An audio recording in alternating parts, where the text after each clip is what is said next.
Bonsoir. Bonsoir. Je ne sais pas s'il y aura autant de gens en direct avec nous que sur les routes, mais j'espère qu'il y en aura davantage. Bienvenue dans la grosse brune. Ouais. C'est ça. Après les plaques personnalisées, les porte-clés personnalisés. Oui, exactement. Bon, comment ça va, Germain? Ça va et toi? Un petit arrêt la semaine dernière, une petite pause de la grosse brune car tu étais du côté de l'Ontario pour conduire le Volkswagen Taos Oui, 2022. exactement. Exactement. On pourra en parler 2 secondes. Ouais. Tu sais que ta lumière est allumée en arrière. C'est pas bon pour ma batterie de Oh grosse là brune, ça. là! Ben si tu enlèves la clé de. Ça s'éteint pas? Tantôt, elle était éteinte. Je pense que tu... Mais tantôt, la lumière était éteinte. Oui? Oui. OK. C'est peut-être parce que la porte est ouverte. Hein? C'est peut-être parce que Oui, la mais porte est tantôt, ouverte. la porte était ouverte et la lumière était éteinte. Stéphane Guitard qui est avec nous. Salut. Je vais défaire Bonjour. l'ampoule. Kevin. Bon, pas tant ça comme tu voudras. Hey, on commence tout de suite avec ta question quiz et on va vous mentionner aussi que on sera avec vous la semaine prochaine, puis après ça, on prendra une pause d'à peu près 3 semaines, en fait 2, 3 semaines, parce qu'on a le droit des vacances, nous autres aussi. Ouais. Alors, on va être là cette semaine, la semaine prochaine, et après quoi, ben une petite pause, et puis on revient fin août pour repartir pour l'automne. Ça finit, c'est vite, hein? Oui, l'été est déjà fini, Antoine. C'est épouvantable. C'est ça. Ouais, alors, ta question est, quel est le nom du Ford Explorer vendu chez Mazda de 91 à 94? Voilà. Et t'ajoutes pas de détails. Non, OK, parfait. Parfait. c'est correct. C'est bien correct. C'est-tu trop facile? C'est-tu trop difficile? Ben, moi, je le sais, là, mais je veux dire, Ben, j'espère c'est que un tu- véhicule assez niche. Tu sais, c'est rare. Je n'ai pas vu souvent dans ma vie. Ben, autant on a vu beaucoup d'Explorers, autant Ouais, c'est ça. on n'a pas vu beaucoup. Mm. On n'en a pas vu beaucoup. Et l'idée m'est venue parce que je suis tombé sur la brochure, justement, cette semaine. Ah oui? Oui. T'as ça, toi? OK. Alors, on va commencer par rendre hommage à quelqu'un qu'on a perdu cette semaine, qui a été un chroniqueur automobile qui m'a beaucoup influencé dans les années 80, 90 et même au début 2000, où il a pris sa retraite, littéralement. On parle de Daniel Hérault, qui est décédé cette semaine. Qui était complètement disparu de la carte. Ouais. C'est un type qui a fait le carnet de route que je vous montre à l'instant. Ça, c'est le premier livre que je m'étais acheté moi-même chez Zellers à Saint-Jean-sur-Richelieu en 86. Et l'aventure carnet de route s'est terminée 2002? En fait, Daniel Hérault... combiné, là, C'est sur ça. la Daniel Hérault avait signé une entente avec Microsoft au début des années 2000 ou à la fin des années 90 pour jumeler, justement, faire des fiches techniques et faire de la rédaction automobile. Puis ça n'a pas duré longtemps. Donc, il n'y a pas eu de carnet de route 2001 officiellement. Et il a sorti un livre beaucoup plus tard en cours d'année qui avait appelé 2001-2002, mais qui n'était plus avec une couverture rigide, qui était plus format magazine. Ça n'a pas On est fonctionné. revenu avec une couverture souple, comme c'était le cas. Comme c'était le cas à ce Ouais. moment-là, mais je veux dire, le carnet de route avait une couverture rigide de mémoire depuis 1995. 14 ou 15, d'après moi 95. Puis c'est des ouvrages que j'ai lus là, soir après soir. Si j'ai des lunettes aujourd'hui, c'est parce que je me suis défoncé les yeux dans ces livres-là toute ma jeunesse. Prendre par cœur des fiches techniques. Exactement. Et l'ironie, c'est que je ne savais pas que c'est Benoît Charette, mon grand ami, qui faisait les fiches techniques pour ce livre-là. Et là, ben, aujourd'hui, je le reprends en disant, tu sais, en 94, dans tel véhicule, tu avais fait une erreur dans ta fiche technique. Ça me fait bien rire. Mais, problème de micro, nous dit-on. On a-tu un problème de son quelque part? On va faire un test. Germain, parle-moi donc. Bonjour. Ça marche bien. Ça marche bien. Bon, OK. Fait que le son coupe des fois lorsque Germain parle. OK. Alors, place ton micro adéquatement, mon cher Germain. Ou branche ça adéquatement. On ne sait pas. Il semble bien branché. Il semble bien branché. Oui. Le son est beau. OK. On me dit OK. que le son est beau. Ben, écoute Bon. donc. OK. Parfait. Alors, c'est ça. Fait que le carnet de route, pour moi, évidemment que le guide de l'auto, là, il y a quelqu'un qui dit Germain égale 0. Je ne sais pas si le son fonctionne. Ou c'était un compliment. Mais Je sais pas. ou c'était un compliment, c'est ça. Là, c'est bon, on me dit. OK, parfait. Bon. Fait qu'il y avait peut-être juste un mauvais contact, désolé. On va être franc avec vous. Il y a un micro flambant neuf parce que j'ai explosé un des micros qu'on avait récemment. C'est des choses qui arrivent. C'est des choses qui arrivent. Alors, je reviens au carnet de route. Moi, j'ai beaucoup aimé. D'abord, ça a été le premier à offrir de la couleur. Il faut comprendre. On en là, faisait la mention là, sur la page couverture.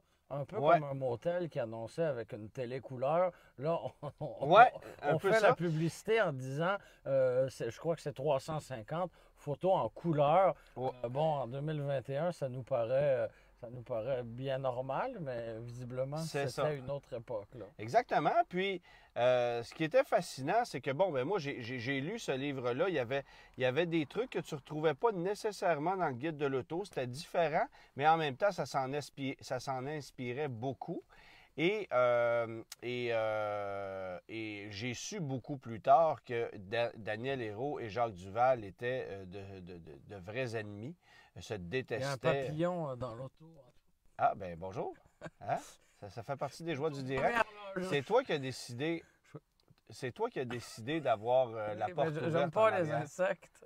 Tu n'aimes pas les. Hey, ça, c'est drôle pour vrai. Là. OK. Pardon. Germain, cet homme viril qui a besoin de J'aime pas les chasse insectes. papillon. Alors. Bon, alors, moi, je vais vous parler de ce livre-là. Pourquoi? Parce que ça a été le tout premier que j'ai acheté, parce que je l'ai lu énormément, parce que, évidemment, tous les guides de l'auto et les carnets de route, à partir de 1987, mais par la suite, je n'ai acheté des usagers plus vieux. Ouais. Mais c'est en 87 que c'était la faute du papillon si tu avais des problèmes de micro. C'est ça. C'est exactement Voilà. ça. Alors, Et il y a eu le volet anglais aussi avec le carnet de route qui s'appelait Road Report. ouais, qui n'a pas fonctionné. Non, qui n'a pas fonctionné. Et j'en avais trouvé un exemplaire à l'exposition de voitures anciennes de Hershey. Donc, je ne sais pas trop comment ça s'était abouti là, mais On me dit ici que Germain est toute une bébite. toute une... Ouais, Bon, c'est exactement. beau. Oui, tu as bien raison. Fait que, puis le guide de l'auto aussi avait essayé Ouais. des versions anglaises pendant un an ou deux. Il n'y a rien à Ouais. faire avec ça. Même le guide du camion, là, au milieu des années 70, on avait essayé, tu sais, on voyait qu'on avait un produit Ouais. intéressant, puis on voulait le décliner, mais ça n'a pas toujours été très, très, très fructueux. Là. Bon. Et là, avant d'arriver en direct, tu me parlais de la voiture de l'année en 1987, selon le carnet de route. Selon Daniel Hérault, moi, je veux savoir si tu as trouvé la réponse, parce que je sais que tu as cherché. Là. J'ai cherché, mais je ne l'ai pas trouvé. Mais si tu permets, ben là, tu l'as pas dévoilé, non? Je vais la montrer. OK. Je vais la montrer. La voici, la voilà. Est-ce que c'est la Jetta? Il s'agit de la Volkswagen Fox, C'est la Fox. qui était une Volkswagen Voyage brésilienne qu'on avait adaptée pour notre marché. Et on l'a sacrée voiture de l'année? Oui, mais Quand ça même. n'avait pas de bon sens, là, parce que, Ouais. évidemment, c'était le choix de Daniel Hérault. Et en lice, Oui. qu'est-ce que.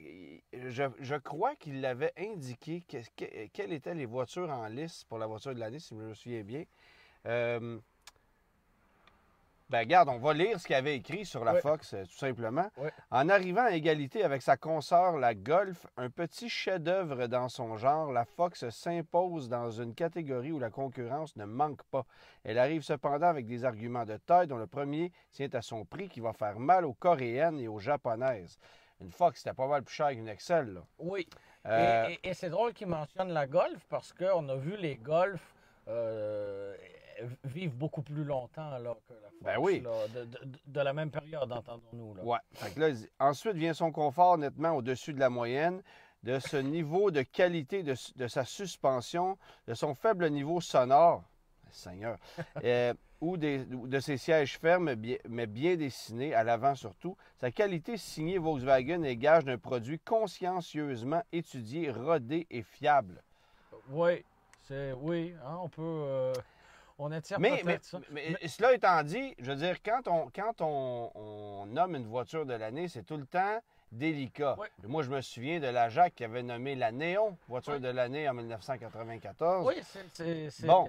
c'est des choix qu'on prend alors que le véhicule est neuf. C'est ça. Et des fois, le temps nous donne raison. Ouais. Des fois, le temps nous donne tort. Mais bref. Et la Fox, ben, mes parents s'en étaient procuré une.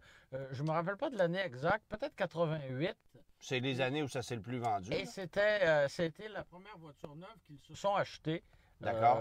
La première d'une longue série de Volkswagen, mais oui, une Fox à boîte manuelle, pas de miroir à droite, le grand luxe, le grand luxe. Je vous montre quelques nouveautés Ouais. qu'il y avait en 1987. Le Pulsar. La Pulsar NX, qui était disponible, là, comme vous pouvez le voir ici dans le coin en bas, avec le toit Sportback.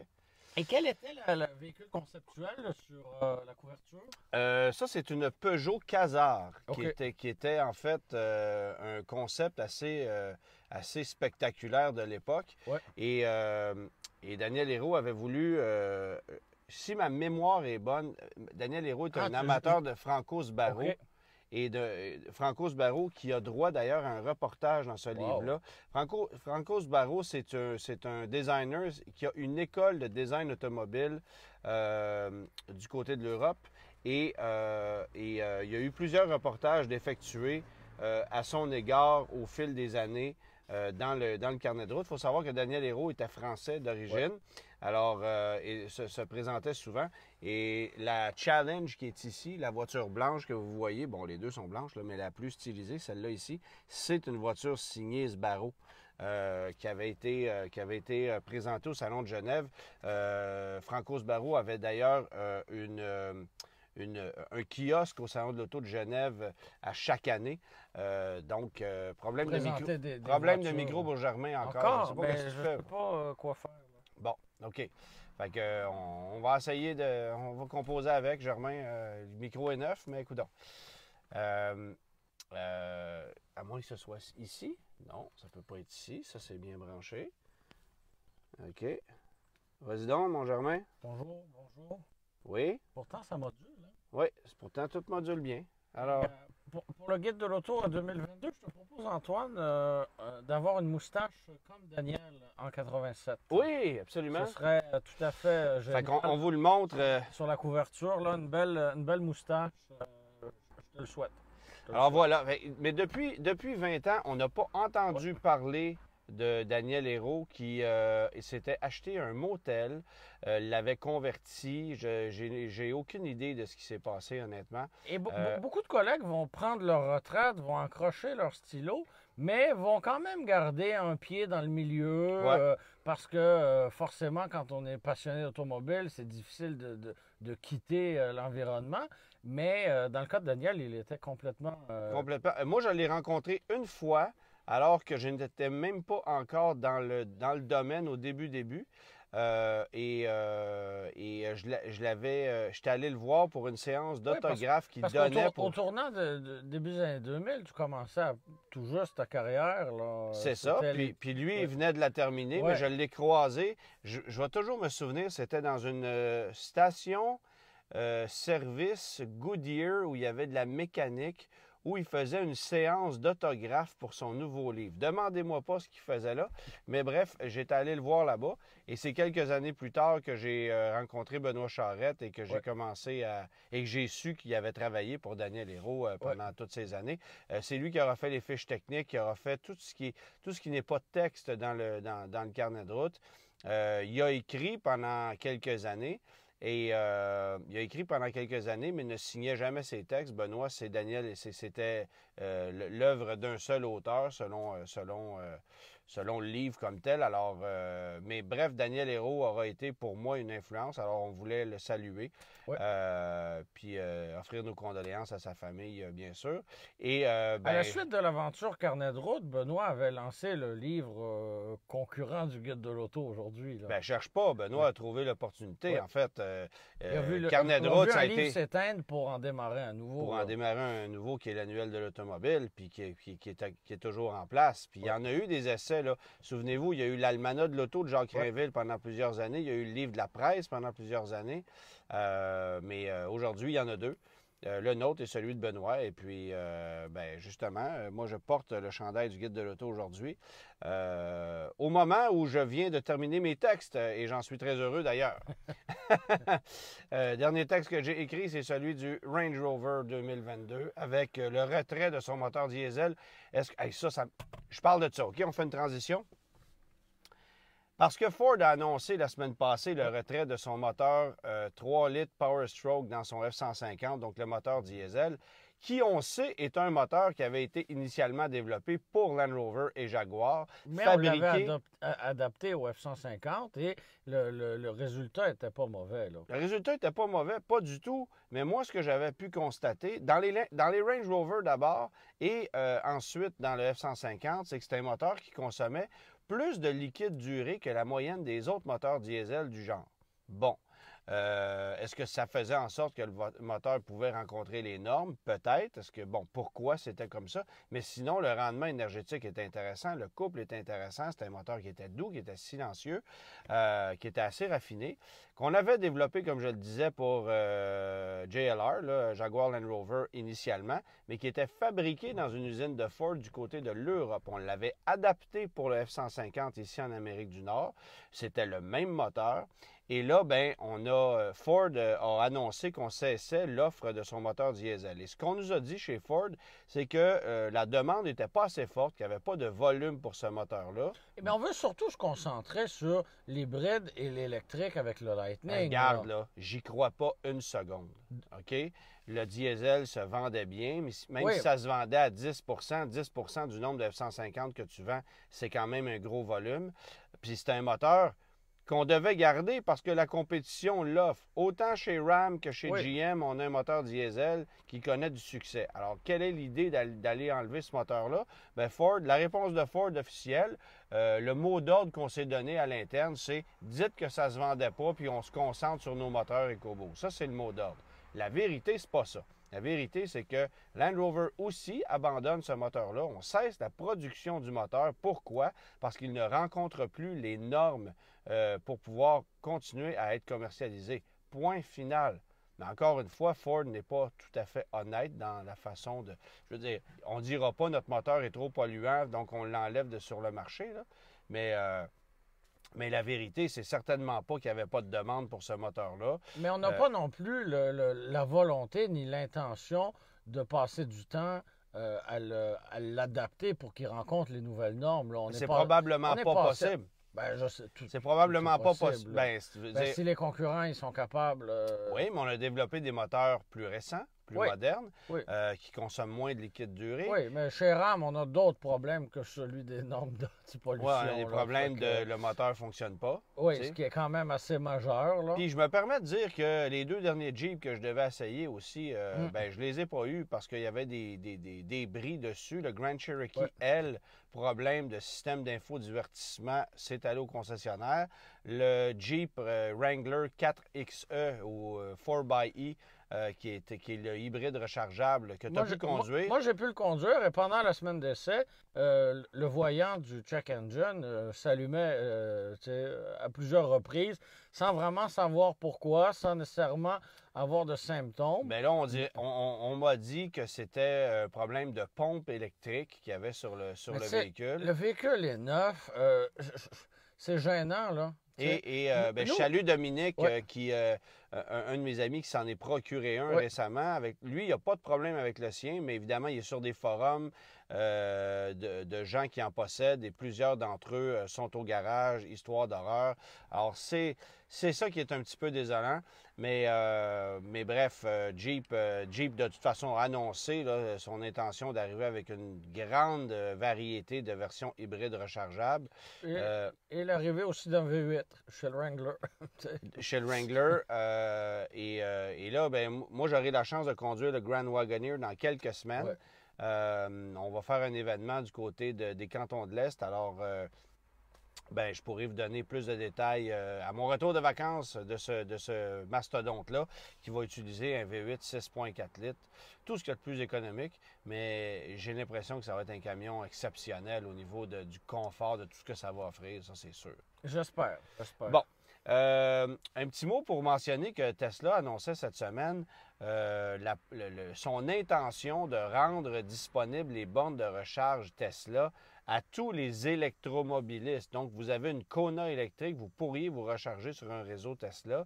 C'est un objectif que Elon Musk semble s'être donné. Et si on fait ça, bien là, je pense que ça va être très sérieux. Puis on va Oui, parce que le réseau de bornes à l'échelle nord-américaine est très grand, là. est très grand, se multiplie à vitesse grand V. Il est super efficace et évidemment plus performant que ce qu'on retrouve ailleurs. Ouais. Il reste à voir quel en sera le prix, bon, etc., etc. Mais on voit aussi que même si il y a des emplacements. Tu sais, quand on se présente, par exemple, je ne sais pas, moi, sorti 174 de l'autoroute 40, il y a une douzaine de bornes Tesla. Il y a toujours 2, 3 Tesla qui sont en train de se charger, mais c'est loin d'être plein. Même sur le Carrefour Laval, là. Bon, alors, il doit bien avoir une vingtaine là, de bornes. Puis, comme tu dis, là, généralement, quoi, le corps est occupé. Même pas, tu sais. Fait que est-ce que ça permettra de rentabiliser les bornes de recharge? Et je vois pas trop ce que Elon Musk gagne à faire ça. L'objectif d'Elon Musk... Je sais que son but, c'est d'électrifier le parc automobile et de participer à ça, mais tu sais, ça lui donne quoi? Mais ça ne peut qu'être plus rentable. Oui. C'est certain. Alors, oui. ça peut être exceptionnel. Tu sais, si tu réussis à recharger ta Kona ou ta Bolt en 25-30 minutes... Mais est-ce qu'on va pouvoir recharger tous les véhicules électriques, incluant... Ah, il y a des véhicules qui ne seront pas compatibles et ça va prendre des adapteurs, bon, ce que tu voudras.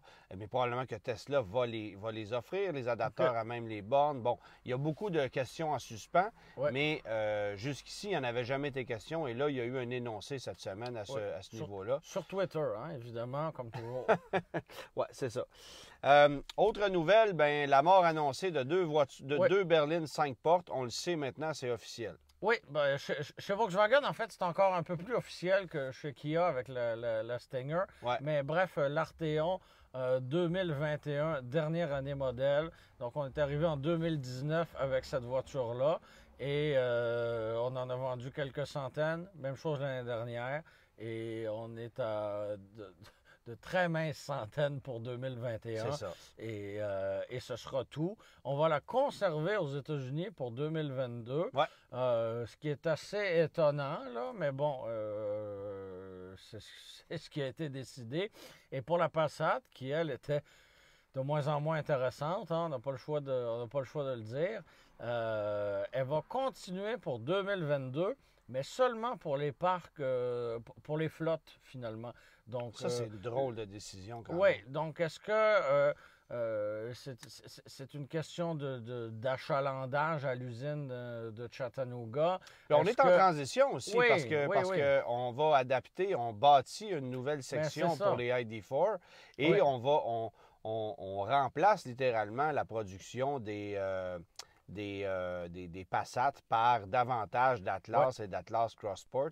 Alors ça, on est en transition là-dessus. De toute façon, des Passat. Moi, j'ai visité l'usine de Chattanooga avant même, en fait, au tout début de la commercialisation de cette Passat américaine qui était en 2012.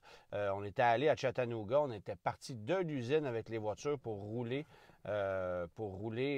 sur les routes d'arrière-pays. Et vraiment, j'avais été impressionné par le niveau de modernisme et d'audace qu'il y avait dans cette usine-là, en plein cœur du Tennessee, à si ma mémoire est bonne, on n'était pas très loin de la distillerie de Jack Daniel. Là. Okay. Alors, tu sais, c'est deux mondes complètement différents.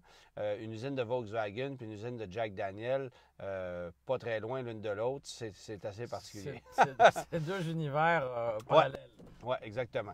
Alors, voilà, Passat, on sait que ça vit sur du temps emprunté.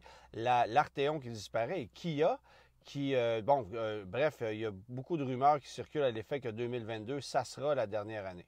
Oui, on lui a apporté quelques mineurs. On a changé le logo. Oui, on a changé le logo, on a changé les surpiqûres et on lui a mis des nouveaux mags.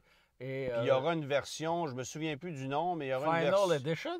Non, mais il y aura une version avec un petit peu de fibre de carbone, là, puis disponible en gris mat, en noir, en blanc, bref. Oui, c'est ça. Donc, bref, ça sent vraiment la fin pour la Stinger. On l'aura essayé, puis c'est tout. Et est-ce qu'on va garder sa presque jumelle, la Genesis G70, qui, elle, on l'a modernisée pas mal plus. Ça, c'est clair. Pour, ça pour va demeurer. 2022, Ça, j'en suis parce persuadé. qu'on l'a remodelé au complet. On lui a donné la nouvelle signature de la marque. On a mis beaucoup plus d'attention à cette voiture-là. Mais je cherche qu'à pas la à- Stinger, là. La Genesis fait partie d'une marque de Ouais. luxe qu'on veut pousser, alors que Kia, l'objectif n'est pas Ouais. n'est pas de devenir une marque de luxe. Et les gens Et avec la n'associent. K5 à 4 roues motrices, j'ai l'impression que ça ne créera pas un vide si grand que ça. Mais il n'y a plus de marché pour de la berline, de Ceux toute qui ont façon. voulu en acheter une Stinger là, et qui tripaient en voyant les quelques publicités, ben, ils l'ont fait, puis c'est fini. Là. Il n'y a, C'est y a ça. personne qui va renouveler ça aux 3 ans, une Stinger. Là. C'est garanti. C'est un trip, c'est une fois, c'est fini. Puis, Puis c'est une voiture qui est quand même très convaincante, mais bon, ben, tellement, c'est ça. tellement. Oui, vraiment, vraiment. Alors voilà. On parle rapidement aussi de l'annonce de Chevrolet qui confirme l'arrivée pour 2023 d'une Corvette Z06. Ouais. Tout ce qu'on nous a servi comme information, c'est le son du moteur sur un circuit.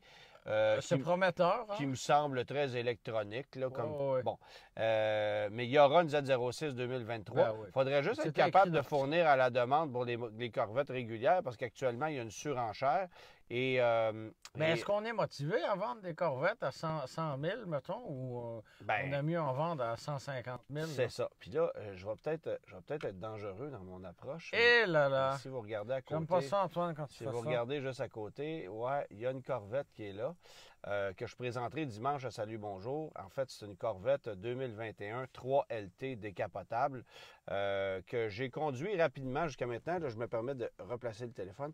J'ai conduit rapidement jusqu'à maintenant. C'est une sacrée machine de performance. Elle est jaune, c'est un peu violent au niveau de l'œil, mais... Je trouvais que la C7 en jaune était plus élégante que la C8 en jaune aussi. Ben, moi, je me permets de vous dire que de toute façon, il y a Dominique qui dit jaune. Jaune.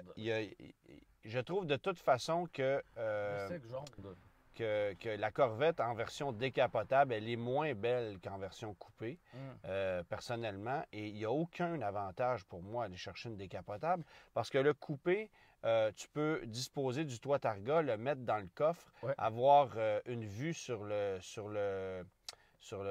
moteur? Le moteur via la lunette arrière, ce que tu n'as pas, tu as une meilleure visibilité. Bon, tu n'as pas une bonne visibilité, mais tu as une meilleure visibilité qu'avec la décapotable. Sauf que la décapotable, ça te permet de rouler à ciel ouvert sans devoir manuellement retirer un panneau. Peut-être qu'il y a des gens qui vont préférer ça. Mais bref, je la présenterai à Salut Bonjour, je donnerai plus de détails. Mais ça opère déjà très rapidement. C'est une sacrée bombe, la nouvelle Corvette, à 495 chevaux.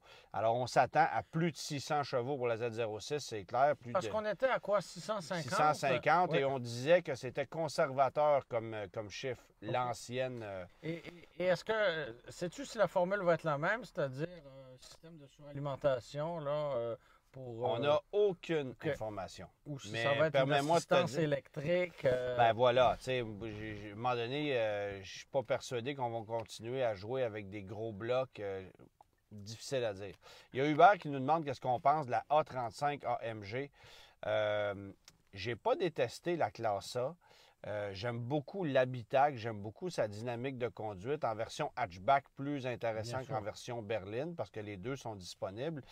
Mais les dernières Mercedes que j'ai conduites m'ont toutes laissé malheureusement sur mon appétit en termes de qualité de construction. Ça craque, c'est pas aussi solide qu'une Audi, qu'une BMW dans la fabrication, du moins c'est le feeling que j'avais. Et le rendement de la transmission qu'on retrouve là-dedans m'a déçu aussi un peu. Au niveau de l'équilibre, au niveau de la puissance, au niveau de tout ce qui s'appelle présentation de l'habitacle, on est là. Les sièges côté confort, pas vraiment. Je préfère les sièges de BMW, de beaucoup les sièges d'Audi. Fait que ça, c'est peut-être le point qui m'a agacé. Mais j'aime qu'on offre ça en version hatchback. Ouais. Le format de poche que ça fait, c'est une voiture qui est bien, bien, bien le fun. Oui, parce que c'est gros comme une Golf, là. Mais si vous me demandez mon avis, tant qu'à acheter une A35 AMG demain matin, j'attendrai la nouvelle Golf R qui va arriver très prochainement. À l'automne, oui. Ben oui, je ne me poserai pas la question, ça c'est certain. Goût personnel, évidemment. Oui. Alors, c'est pas une méchante voiture, mais c'est pas non plus une voiture coup de cœur en ce qui me concerne. Et ce que j'avais aimé avec la A35, c'est que Mercedes ne nous forçait pas à avoir une version super tape à l'œil. Donc, il y avait moyen de rester très sobre et que ça ait l'air d'une classe A bien ordinaire, mais pourtant, on avait une petite bombe entre les mains. Là, donc, ça en faisait presque un sleeper. Là. On jase rapidement de véhicules qu'on a conduits cette semaine. Le temps de te dire que moi, j'ai roulé le Silverado à moteur diesel pendant qu'on annonçait le retrait du moteur diesel du F-150. C'est assez ironique. Et j'aime beaucoup, je reviens sur le fait que j'adore le 6 cylindres diesel qu'on a dans le Silverado. Bien qu'on ait entendu quelques petits problèmes de pompe auxiliaire, là, ça commence à sortir, qui serait entraîné par une courroie, imagine-toi. Alors, pourquoi on a fait ça comme ça? Courroie qui serait sensible, alors, ou disons vulnérable. Alors, c'est un petit peu dommage. C'est sûr que ce n'est pas un moteur qui sera dans le futur aussi fiable que le V8 5.3 litres. Mais au niveau de la conduite, c'est vrai que l'habitacle, c'est le point faible. Là, la présentation intérieure, on n'est pas au niveau d'un Ram, d'un F-150. Jamais. Mais pour l'ensemble de l'œuvre, c'est un camion que j'adore, qui se conduit très bien, qui est beaucoup plus stable et raffiné que l'ancienne génération. Puis j'aime ce moteur-là diesel qui a énormément de couple. Oui, puis c'était la conclusion à laquelle on était arrivé avec le Suburban diesel qu'on avait conduit plus tôt cette année. Le couple est là. 9 litres au 100 000. Voilà, ça consomme absolument rien. C'est extrêmement fort.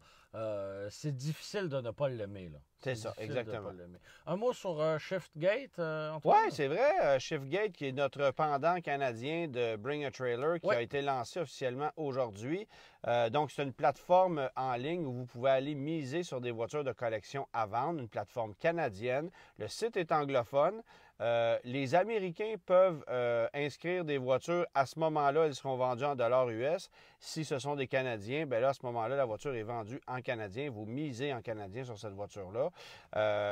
J'ai survolé vite le site aujourd'hui pour réaliser, beaucoup de classiques, là, des années des 50, voitures américaines. 60, des voitures américaines, surtout. Pas de trucs aussi champ gauche que ce qu'on va retrouver sur Bring a Trailer, là, des Volvo P1800, des trucs comme ça, j'en ai pas vu encore. Mais j'imagine que... c'est la première journée, il n'y avait pas de mise qui avait été faite sur les véhicules. Quand j'ai regardé, il y en a une qui s'était rajoutée, là. Ah bon, OK. Oui. Alors, tu vois, j'ai vu un GTO 2005, j'ai vu une superbe Pontiac Grand Prix 71.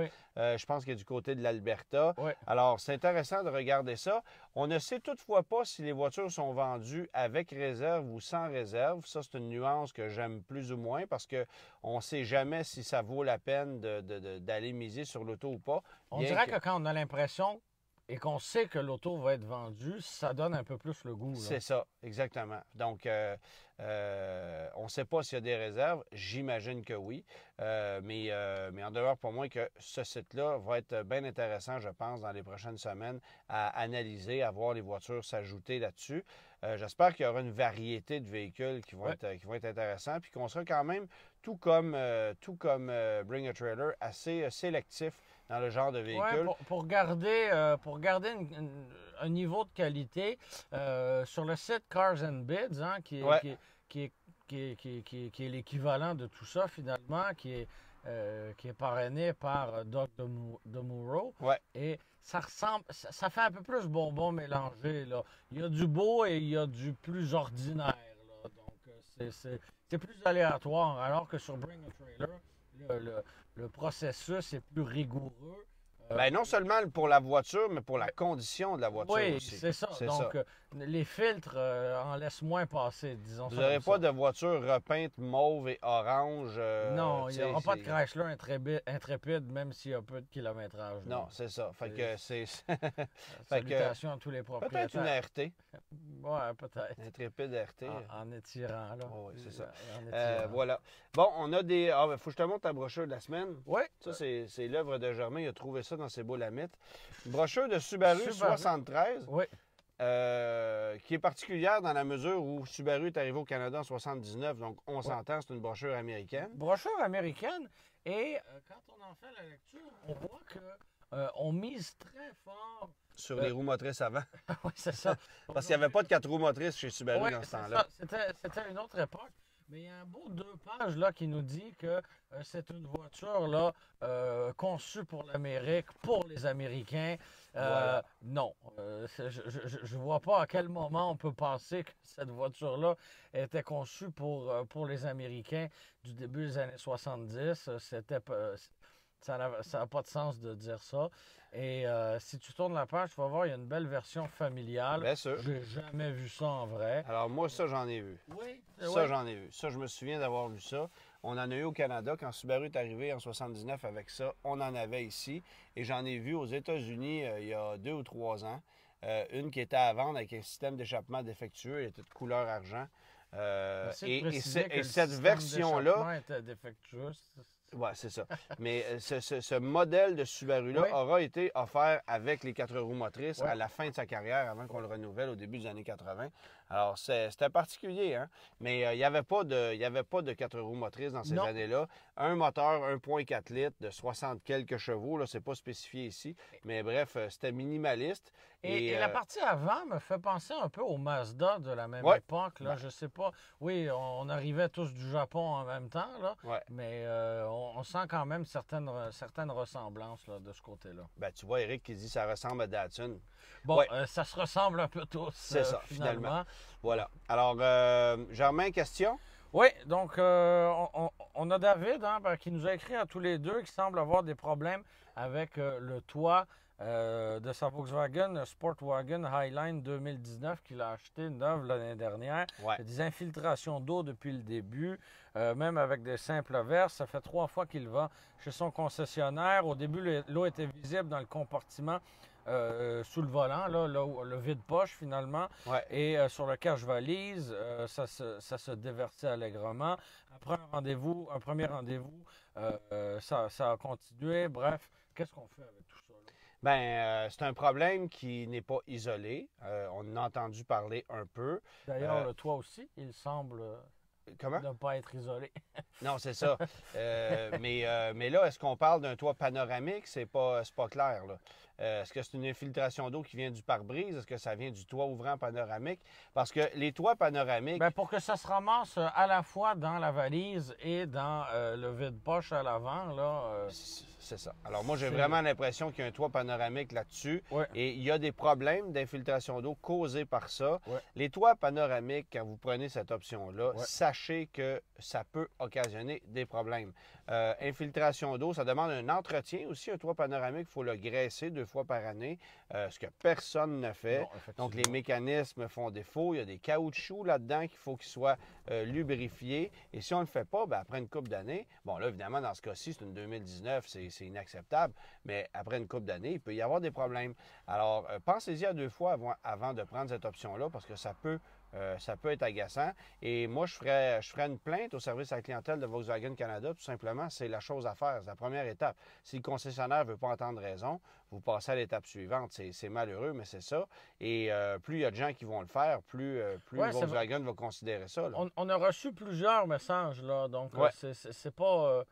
David n'est pas tout seul dans cette situation-là. Exactement. Et ce qu'il nous mentionnait, c'était qu'il désirait conserver le véhicule 10 ans, mais que ce pépin-là lui donne un peu moins le goût, là, finalement. Bien, c'est clair. Puis, on a reçu aussi... Parce que infiltration d'eau, ça veut dire quoi? Ça veut dire corrosion prématurée, ça veut dire problème électrique. Bref, tout ça, ça fait un peu peur, là. Il y a quelqu'un qui dit ici, il y a un rétrofit pour les Volkswagen chez les concessionnaires, c'est sous garantie quand ton véhicule est couvert. Bon, OK. y a-t-il quelque chose de disponible, donc qu'on n'est pas au courant peut-être, mais... Parce qu'il y avait les drains qui se bouchaient, mais visiblement, c'était pas tout, là. Ben là, la voiture n'est pas assez vieille pour avoir de l'accumulation extrême dans les drains. Enfin, à moins qu'elle soit stationnée en dessous d'un arbre à tous les jours, là. Mais c'est bien, bien, bien difficile à dire. Autre problème concernant les toits qu'on a beaucoup entendu parler ces dernières semaines, c'est l'explosion des vitres de toit panoramiques sur des RAV4 Prime. Il y a une dame qui m'a écrit, en fait, il y a 2 personnes qui m'ont écrit à ce sujet-là, et il semble que sur un forum, on en parle énormément. J'ai téléphoné aux gens chez Toyota qui m'ont dit ne pas avoir eu vent de ce problème-là, mais se disent au courant que c'est un problème chez d'autres constructeurs. Et la dame, ce qu'elle me spécifiait dans un long courriel, c'est que la climatisation était en fonction, il faisait chaud dehors, elle roulait normalement et tout d'un coup, pouf, ça a éclaté, le toit a éclaté. Il n'y a pas eu de blessés, il n'y a pas eu de, autre que le fait que le toit soit complètement bousillé. Mais évidemment, là, le concessionnaire ne veut pas passer ça sous garantie. Quel est le problème? Quelle est la cause? Est-ce que c'est l'impact chaud-froid? Est-ce que c'est un vice de conception? Chaud-froid, là, je veux bien. Là, il faisait 33 dehors puis 22 en dedans. Là. J'ai déjà vu des pare-brises, moi, craquer devant moi pour absolument aucune raison parce qu'il y avait un contraste de chaleur. Ça se peut. Surtout si vous mettez la climatisation à fond dans le pare-brise puis qu'il fait 35 dehors, à un moment donné, ça se peut. Mais qu'un toit explose comme ça, c'est pas normal. Et il faut que Toyota prenne action à ce niveau-là, c'est sûr. Là. Un concessionnaire qui fait non, c'est pas garanti, ça va vous coûter 5 000, arrangez-vous avec vos troubles. Voyons donc, ça n'a aucun sens. Non, pour un véhicule qui est presque neuf, là. Exactement. Alors, mais c'est une autre raison pour laquelle un toit panoramique, si tu n'en as pas, tu n'auras pas ce problème-là. Non, et je veux bien croire que ça donne un habitacle plus clair, plus lumineux, mais visiblement, ça semble un peu problématique.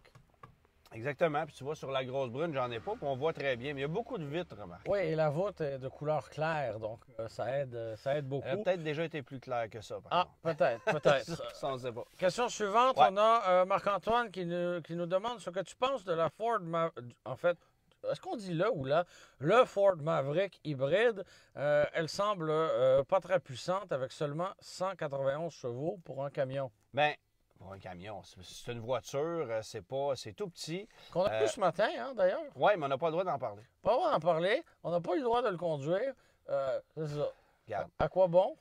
Je me permets d'ailleurs de mentionner aux constructeurs automobiles qui nous soumettent des embargos ridicules puisque toute l'information est sortie et que tout le monde en parle partout sur YouTube, sur les réseaux sociaux, qu'à un moment donné, il va peut-être falloir comprendre quelle est la véritable signification du mot embargo.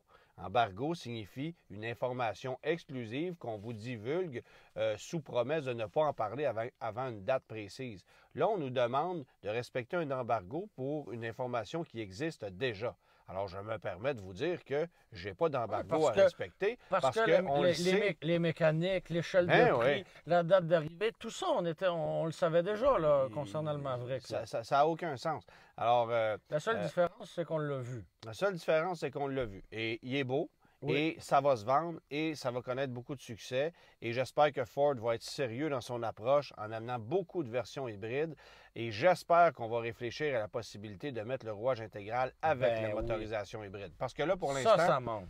Le seul défaut de ce véhicule-là, c'est qu'on a une motorisation hybride avec des roues motrices avant. Et si vous voulez les 4 roues motrices, bien là, vous passez au 2 litres turbo qui va consommer 30 plus facilement. Oui, parce qu'on nous annonce moins de 6 litres au 100 pour la version hybride. Oui, exactement. Ce qui est exceptionnel, là. Mais, exceptionnel. Mais puis pour passer à une version à moteur 2 litres turbo, c'est 2500 $ avec le rouage intégral versus l'hybride. Donc, l'échelle de prix, là, c'est 26 à 35 000 plus transport préparation. C'est sûr que ça va se vendre énormément. Et qui va acheter ça? Souvent des acheteurs de voitures. Moi, je suis persuadé qu'il y a des gens qui vont peut-être passer d'un...